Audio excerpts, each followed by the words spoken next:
Oh my gosh. Hi, my name is Brett Robinson, and welcome to Convince Brett to Eat Breakfast, where I ask all my friends to convince me to eat breakfast. What is the point of the show? Well, basically, it's that I find breakfast pretty arduous and definitely no fun. So I was hoping that I could be convinced and my mind could be changed otherwise. So I'm going to introduce you to my really great friend.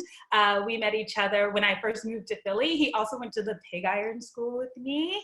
His name is Alex Bechtel. Let's bring on Alex Bechtel right now.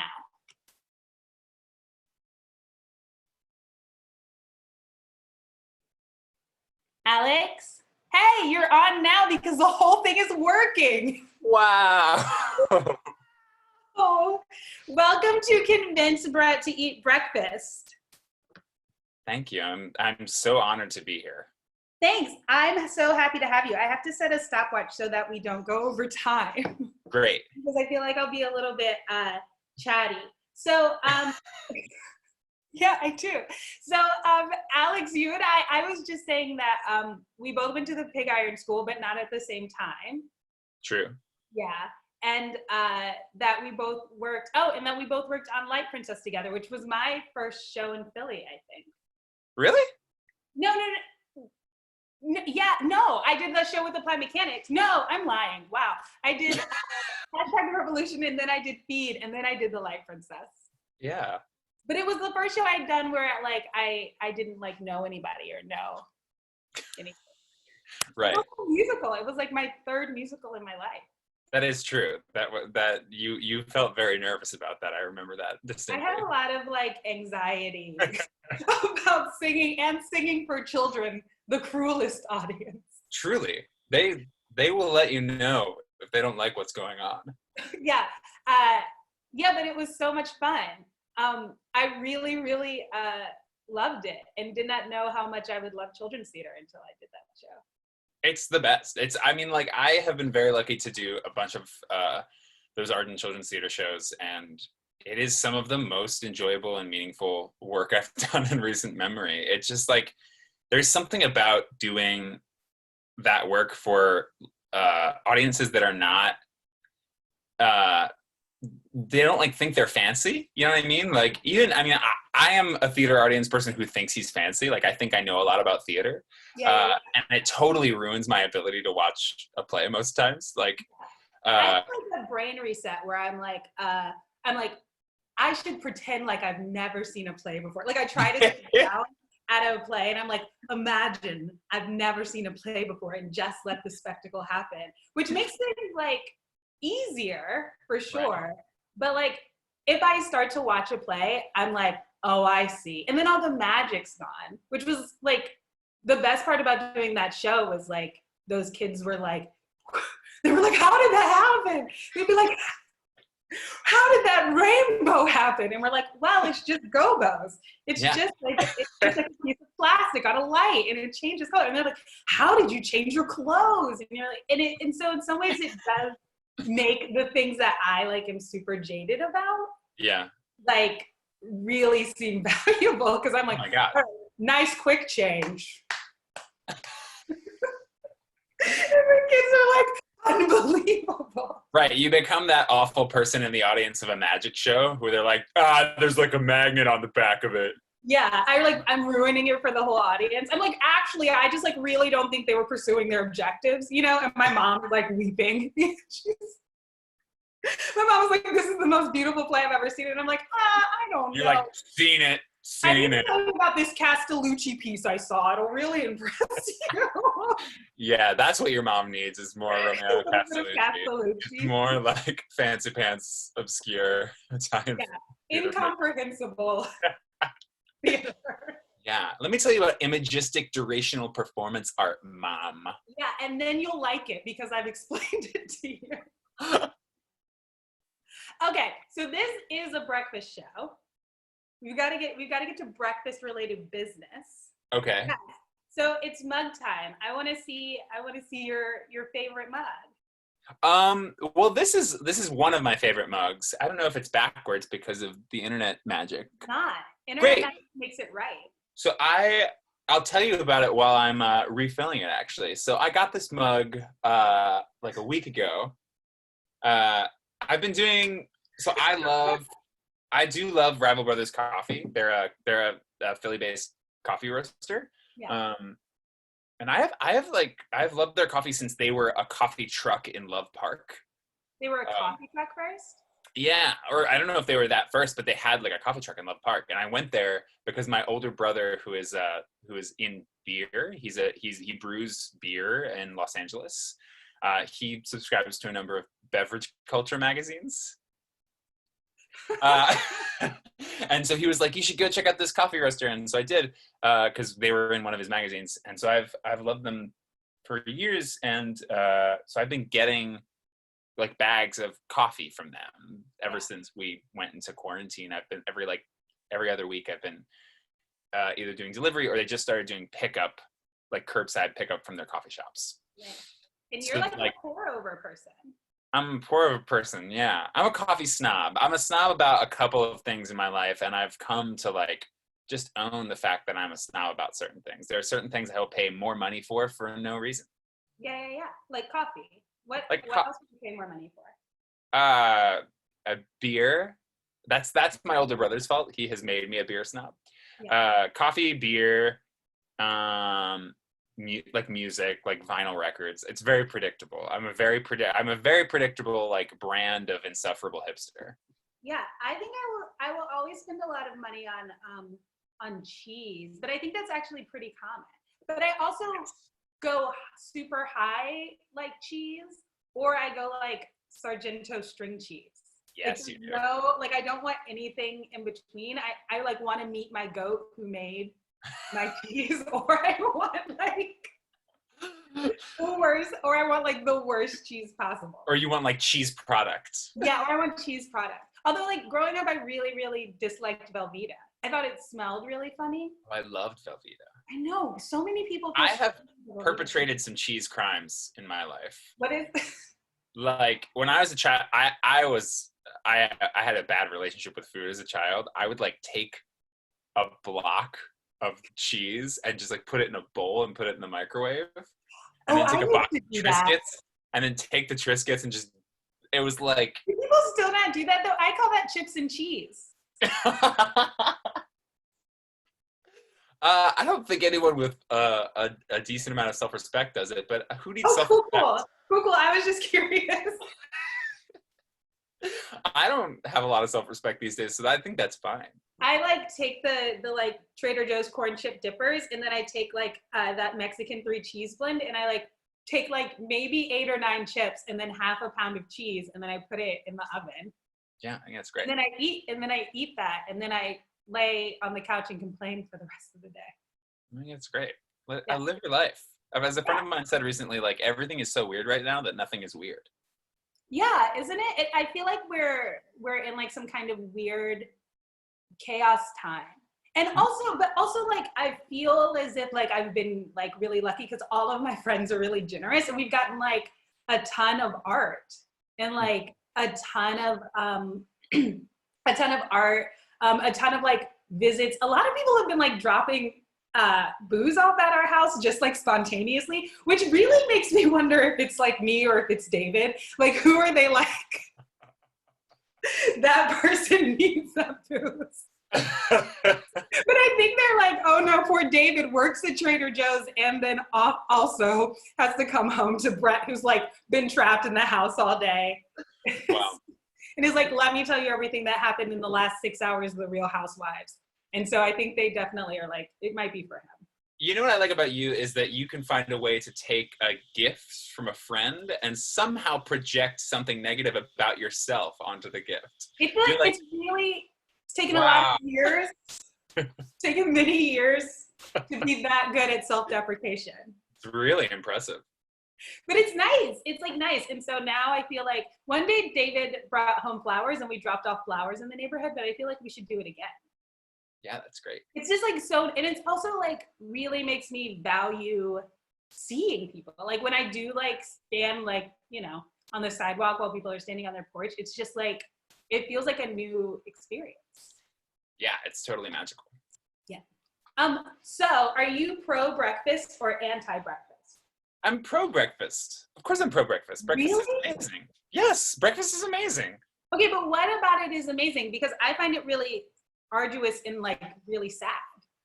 Breakfast is, there's many things about breakfast that are amazing. One is that it's like a meal that contains so many options. Like you can have a sweet breakfast or a savory breakfast. You can have like the pancakes or the French toast, or like you can have the like, aren't I so good to myself breakfast, like a little bit of granola inside of like a little bit of non-fat yogurt with like some honey. Or you can have like the like, oh, I'm working on myself breakfast of like, this is my grapefruit, which is like Working on my breakfast.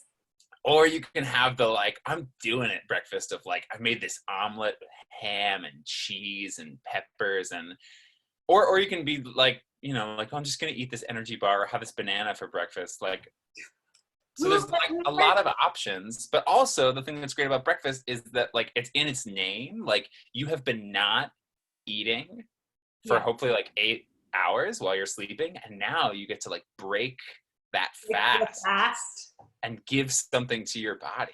I feel like that makes me think that you just have like a better, not like a better quality of life than me, but that you're able to like, you're like tapping into something that I like am unable to tap into, which is like the pleasure of like I think just like as a kid, it was like we wake up, we eat oatmeal, we shuffle to the bus, we get on the bus, we go. And I think I've kept that spirit alive for my whole life. I'm just like, oh, I've never been hype about breakfast. And sometimes I get tricked into going to breakfast. Yeah. And then I have like, and then I'm stressed out. You know what I mean? Like, wait, what stresses you out? About like what to order? Yeah, about like what to order. And like, am I gonna like it? Brett. Like, even though like I might like, okay, let's talk about, I just want to be honest, like let's talk about like a breakfast sandwich. Too much, right? Why? Like, I just feel like it's the morning, it's already hard enough to be awake, to exist. And then you're like, eat this gigantic thing. And people are like, breakfast sandwiches. And I feel, and I'm like, like looking at a breakfast sandwich like makes me want to cry, especially if it has like cheese on it or like brioche, like when you're like enduring. And I love all those things outside of like the context of breakfast. Huh? So you like all those things outside the context of breakfast? Yeah, like who doesn't like a brioche? Can I ask you a question? Yes. On days when you don't eat breakfast, are those many days? Yes, that's most days. So then your first meal is lunch? Yeah. So who's to say that the lunch you're eating isn't breakfast because it's your first meal? Okay, because I'm prepared emotionally for it, right? I've done some stuff. I'm prepared emotionally for breakfast. Yeah.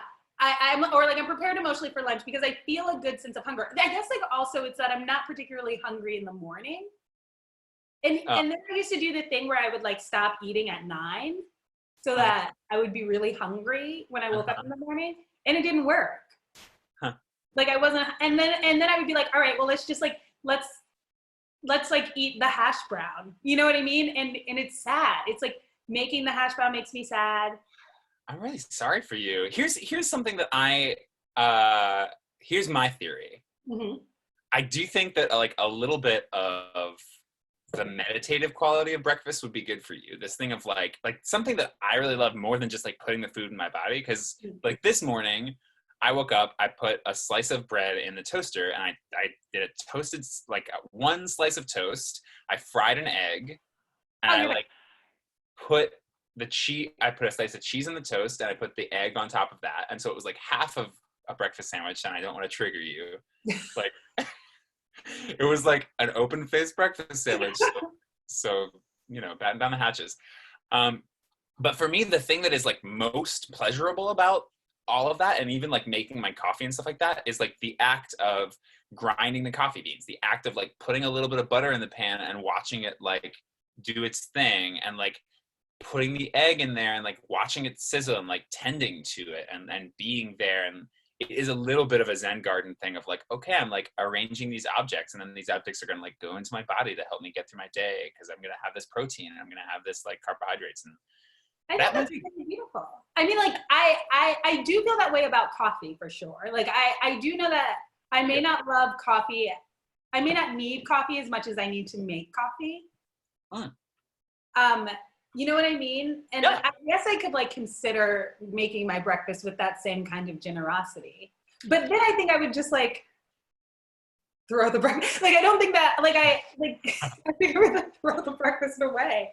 I also think like, I'm from like a, not like a clean plate club, but like my parents were in no mood in the morning.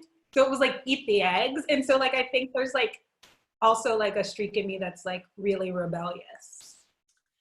yeah, wow, what an act of rebellion to not eat. I've really got them. I'm sure my parents are like Fuming. really fuming. They're so Fuming right mad. They're so mad.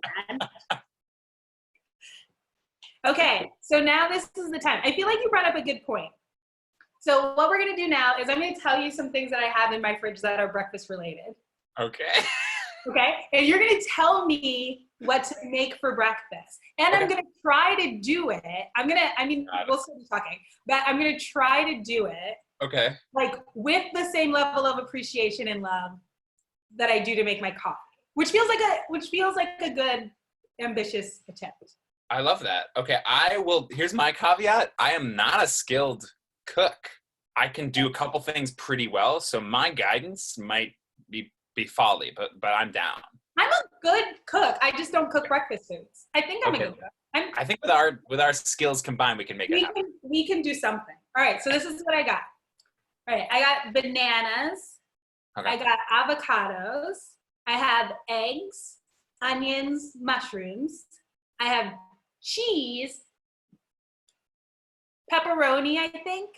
I don't know. I'm just telling you what I think is in our fridge. Mustard. I have hard-boiled eggs as well as regular eggs. Huh. I think I want to stop you and say, like, you should make yourself an omelet right now. You have mushrooms and onions and cheese. Yeah. And eggs. Yeah. You should make yourself an omelet. Okay. So, all right, we're gonna turn you to the kitchen. Great. Oh my gosh. So I'm gonna make. So do I have to cook the onions? Do I have to cook the onions and the mushrooms first? I don't know. I mean, I think what I do when I make an omelet is I cook up the stuff first and put it aside, and then get the eggs going, and then add them to the eggs afterwards. But I know people who just like cook the stuff and then add the eggs in, and it all kind of swirls around and becomes the big omelet. Let's cook first because that's what you do. So we'll do it. We'll make the Alex Bechtel eggs. Oh, geez. Okay. So where's your favorite place to eat breakfast? Oh, wow. There's so many good breakfast joints in Philly. I love Honey's Sit and Eat. They're pretty excellent. They have 2 different locations. I love, there's a place right around the corner from my house called Comfort and Floyd that I love dearly. What'd you say? I said Comfort and Floyd? Yeah. Comfort and Floyd is this like tiny little brunchery right across from the liquor store on 11th and Federal there, or 11th and Wharton, which is near where I live. And it used to be this sort of like, it used to be the place that I loved going to breakfast the most in Philly, which is called Carmen's Country Kitchen. And this woman, Carmen, was like a local legend. Then was it soul food? Yeah, well, it was like Italian. She was like an Italian American woman who like cooked this amazing breakfast and lunch. And it was nice. the kind of place where she like came in and like wrote 3 things on the menu on the chalkboard, and like those were the 3 things on the menu that day. Oh, that's really nice. Yeah, but then she like moved. I forget if she got priced out of her rent or what happened, but she moved away from Philly. And then it was this sort of like couple different places that never really stuck, but now it's been Comfort and Floyd for the last like 2 years or something like that, and I love it. And the woman who runs it now is very, very sweet. So I like going there. And then there's just like there's a lot of really good, now trigger warning, Brett. I'm about Yeah. to talk about breakfast sandwiches. Oh God. There's a lot of good breakfast sandwiches in Philadelphia. Middle Child is rather excellent. Wait, where's Middle Child? They're up in Center City. It's like 11th and Locust or something like that. What makes a good breakfast sandwich though? I think it is the balance of like the egg to the bread or bagel or whatever it's on, to the like, it's like you want it to be both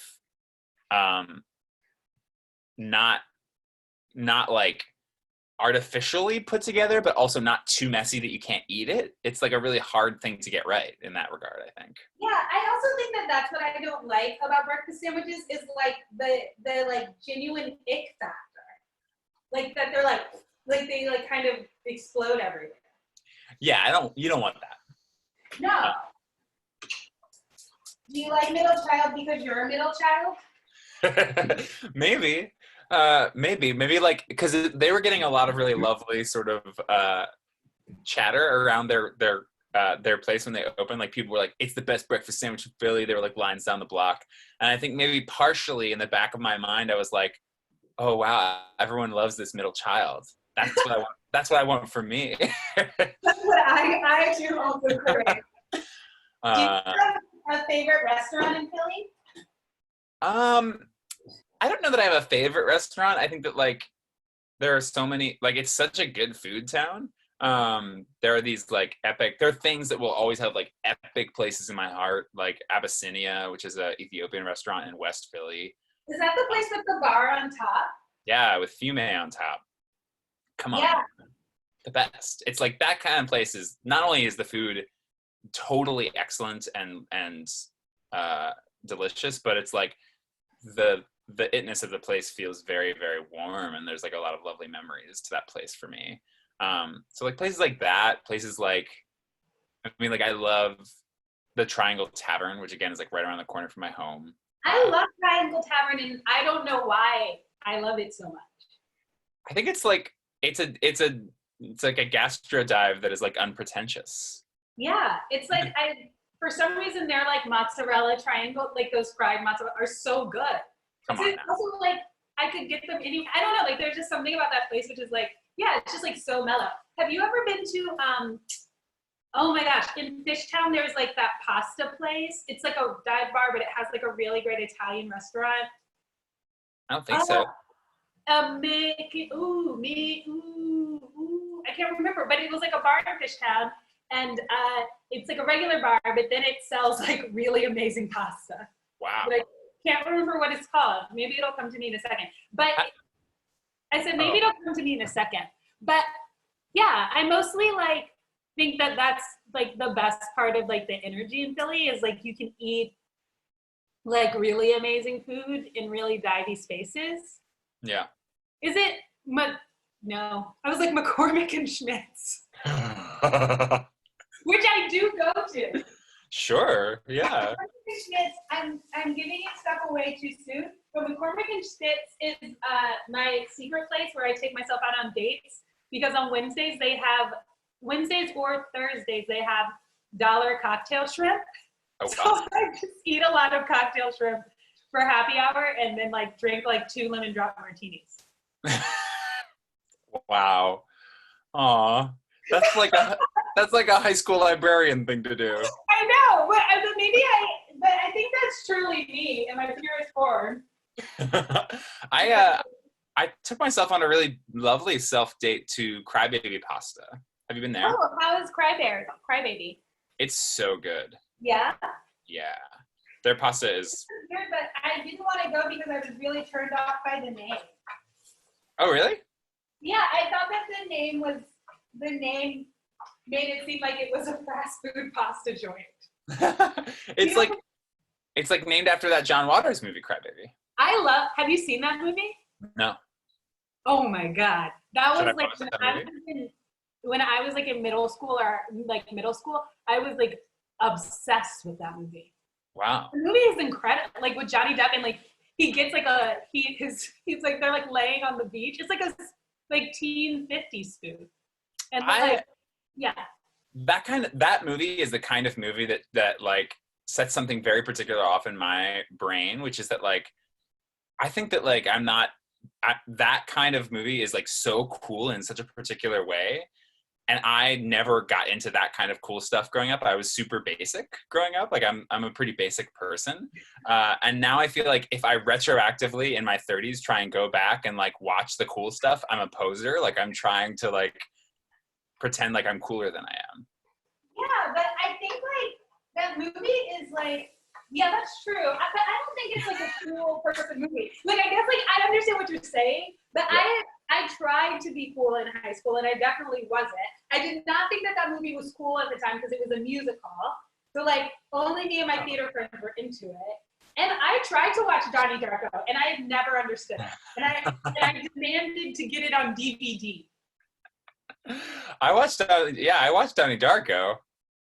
Yeah, but I didn't understand Donnie Darko like at all. Neither did I, but I pretended to.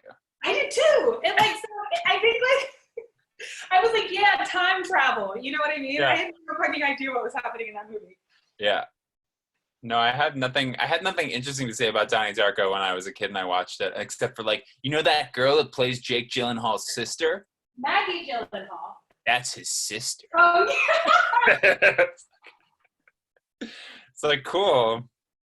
Yeah, I did not understand. Oh, I just remember being like, they're like, isn't that the movie where they're like, cellar door is the most beautiful word? Oh, maybe, yeah. That's an Edgar Allan Poe thing, right? Cellar door. And I was like, yeah. Yeah. It really that movie gave birth to a very particular brand of pseudo-intellectualism. Yeah. Which is like it's all texture and no content. Yeah, right? I feel that way about Inception too. It's like you didn't get Inception and you're like, there's nothing to get. Inception is just like a movie where they explain the plot to you as it's happening because it makes no sense. Yeah. Inception 2 is like that really funny Hans Zimmer score, which is like Bwah. And then like this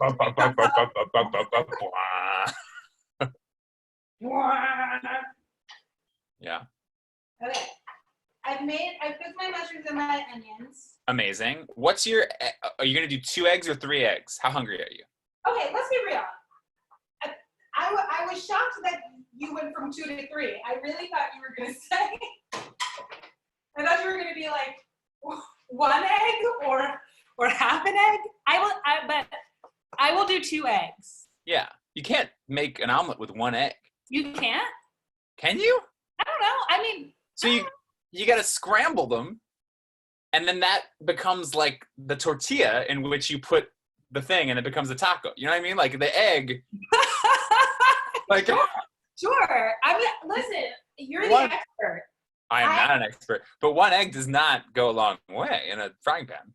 Or are you an eggs? Oh God, I'm sorry. Are you an expert? Brett, you're breaking up. Oh,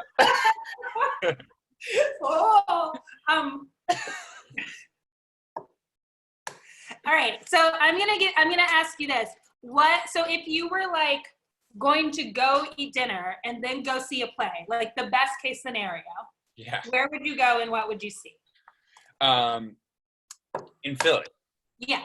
You can go anywhere. No, it's fine. Let's talk about Philadelphia. Let's talk about Philadelphia, Brett. Let's get into it. That's the city where I live my life. It's the city where I do my taxes. I've been to Zahav like 4 times in the 15 years that I've lived in Philly, and like every time I've been there, it's been the best meal I've ever had. It's so good. So I think I would probably go to Zahav. Mm-hmm. I don't know where I'd go see a play.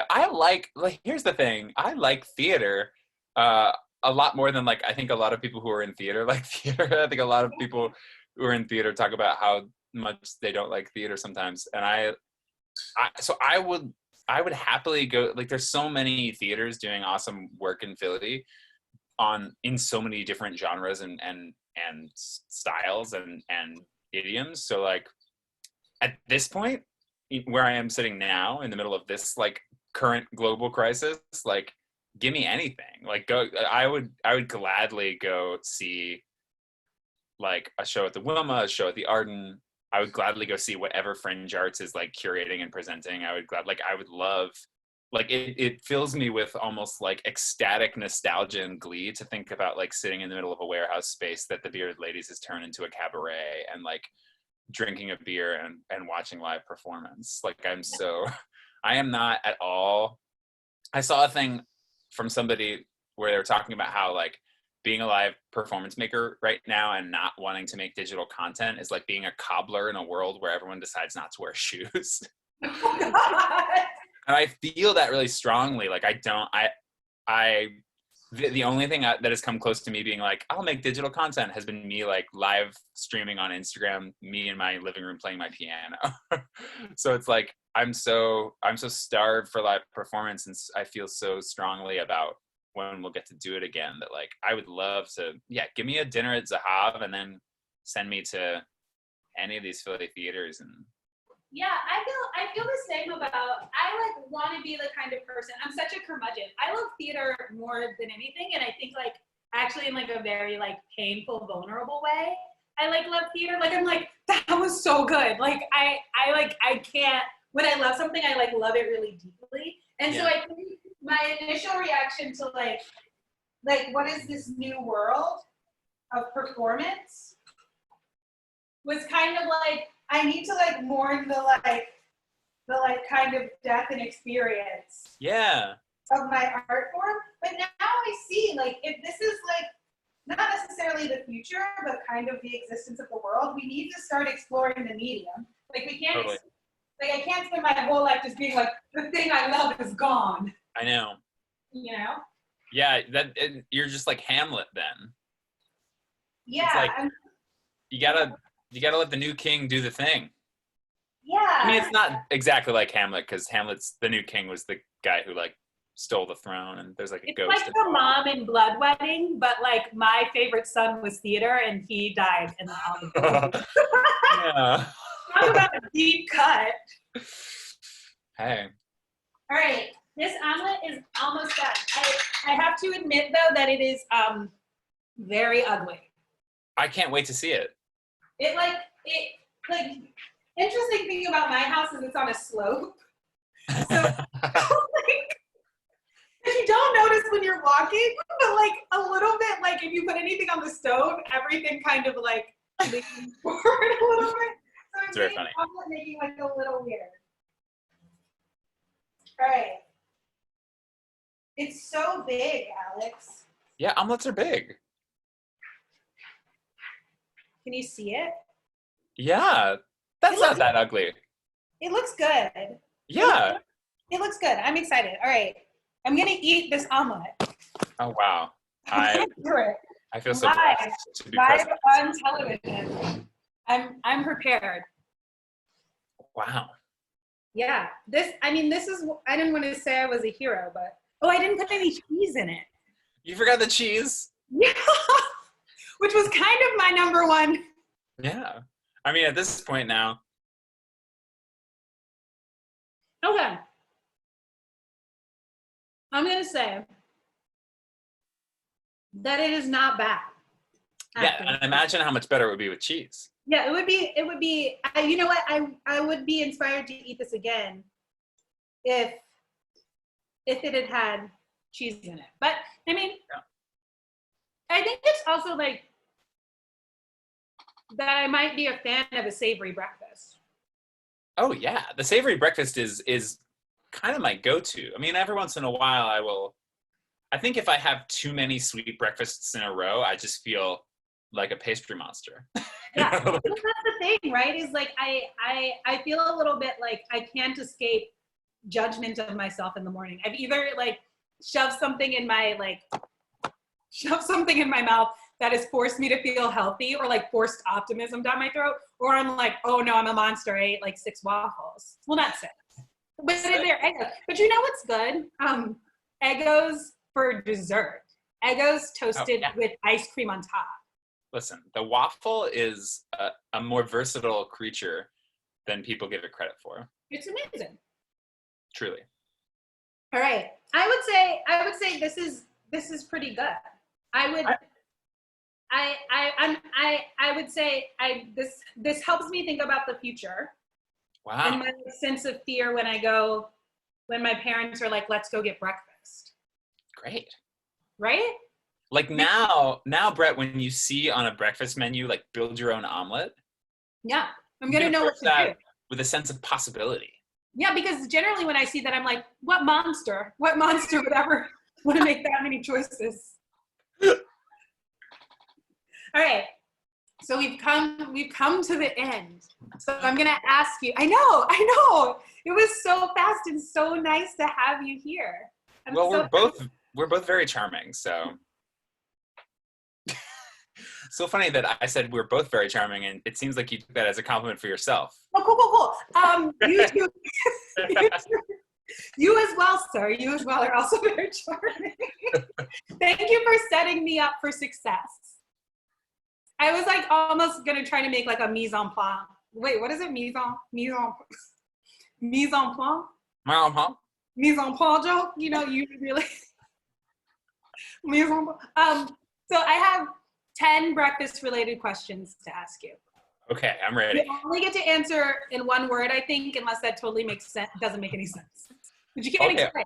One word answers. I'm ready for this. Okay. Cold soup or hot fruit? Hot fruit. Hot fruit. Bacon or sausage? Bacon. Dipped in ranch or dipped in honey mustard? This is you, by the way, not food.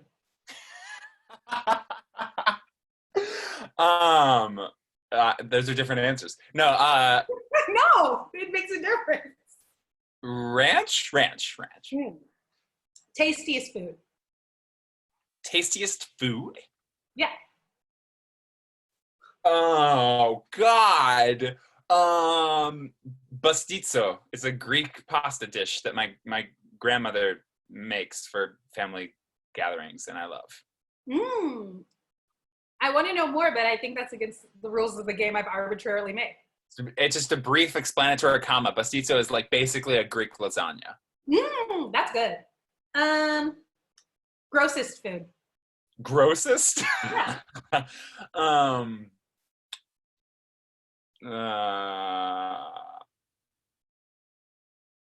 It's a gross food that I actually like, so I'll say that. Sauerkraut. Ooh, I like sauerkraut. Yeah, but it's gross, but I like it. Who would you like to eat a meal with right now? Oh, my girlfriend Mina, who's in Boston, that I haven't seen for a very long time. Mina!